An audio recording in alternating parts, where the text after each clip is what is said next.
पर्ने सबसे बढी यो कोन्जाइम क्युटेन यो क्युटेन भनेको एउटा यस्तो प्रडक्ट हो नि जसले हाम्रो मेन अर्गान्सलाई मात्रै नभइकन हाम्रो मानव शरीरको 63 खर्ब बढी ज्यादा जति सेल्स छ नि त्यो सेल्सलाई नै इनर्जी दिने काम यसले गर्छ भने यो क्युटेन भनेको हामी जस्तो कि 30 वर्षभन्दा अगाडिसम्म हाम्रो शरीरमा यसले आफै उत्पादन गर्न सक्छ है तर 30 वर्षपछि हाम्रो शरीरमा क्युटेनको मात्रा कम हुँदै जान्छ 30 35 40 45 50 र झन् के हुन्छ हामी काम गर्नै नसक्ने जस्तो कि केही गरे पनि गाह्रो हुने यहाँ बसिरहेको छ नि अल्छी लाग्छ बाबु यो एउटा देऊ न मलाई गाह्रो छ नि त अहिले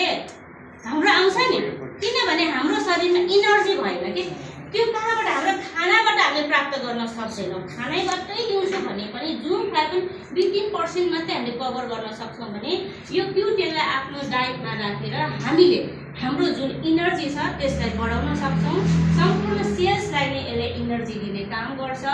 हाम्रो जस्ता कि सुगरको पेसेन्टलाई के हुन्छ उहाँको त झन् औषधले गर्दाखेरि उहाँको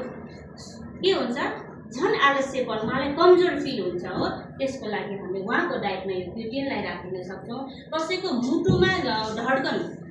अब तलमाथि हुन्छ भने त्यसलाई ब्यालेन्समा ल्याउने काम गर्ने भयो अर्को प्रेसर लो जस्तो छ प्रेसर लोलाई हामीले कुन सप्लिमेन्ट दिन सक्छौँ त हामीले ओमेगा 3 मा त योलाई दिन सकिन्न प्रेसर लोलाई भने हामीले क्रिल ओइल र यो राखिदिन सक्छौँ है प्रेसर लोलाई र माइग्रेनको लागि र कसैको मुटुको अपरेसन छ मुटुमा समस्या छ भने उहाँको डाइटमा एनी हाउ यो कोन्जाइम क्युटेनलाई राख्न अत्यन्त नै आवश्यक छ मुटुको अपरेसन गरेको छ तर पहिला जस्तै मान्छेले भन्छ मेरो अपरेसन गरेको थियो त्यही भएर म पहिला जस्तो अहिले मेरो हेल्थ ठिक छैन भन्नुहुन्छ भने अपरेसन गरेपछि उहाँहरूलाई हामीले यो कोन्जाइम क्युटेन उहाँको डाइटमा राखिदिउँ रेगुलर दिनमा 2टा या 3टा राखिदिउँ त्यसपछि उहाँको जुन अपरेसन पछि पनि पहिला जस्तै उहाँले एक्टिभली काम गर्न सक्नुहुन्छ यति धेरै राम्रो प्रडक्ट माइग्रेनको लागि पनि एकदमै राम्रो हामी 30 वर्ष माथिका जुनसुकैले यो आफ्नो कोन्जाइम क्युटेनलाई हाम्रो डाइटमा राख्न सक्छौँ बिहान एउटा बेलुका एउटा खानु पर्छ है